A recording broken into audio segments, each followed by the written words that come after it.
Let's also move on to Ford, because you wrote a big story out on the Yahoo Finance homepage over the weekend where you talked about how much is riding on the company's EV strategy, right? And its restructuring of the company as it sort of not splits into three units, but the way it's organized is in three units. Yeah, it's a big year for them. Q1 will be the first year they actually report the three subunits: Ford Commercial, Ford Model E, which is their electric division, and Ford Blue, which is standard ICE gas-powered cars. And Wall Street sort of applauded that move when they announced it last March. And since then, there have been some issues with production and things like that, and actually EV batteries. They're not the only company to have problems with EV batteries. So the spotlight's on Ford this quarter, right, to actually report how they're actually going to break out how much money does the EV unit lose, how much money does the ICE business make.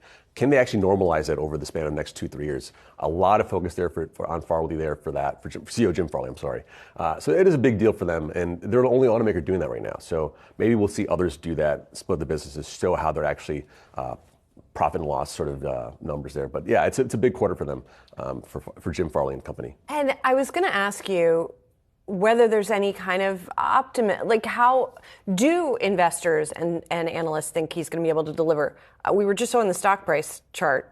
Doesn't look like there's a lot of optimism baked into that chart. Yeah, I mean, they had a good week last week with some good numbers, some good news, but the stock is pretty much down half to what it was late 2021, mid 2021. It was like $25 a share. Now we're at 13, so still half what it was before. But yeah, I think there's optimism that in the next couple of years, you'll see that EV unit actually be profitable. I think Ford is, and GM both are saying that it's not going to be right away that they're profitable. It's going to take some time for them to actually get ramped up and make cars at parity with the ICE-powered cars.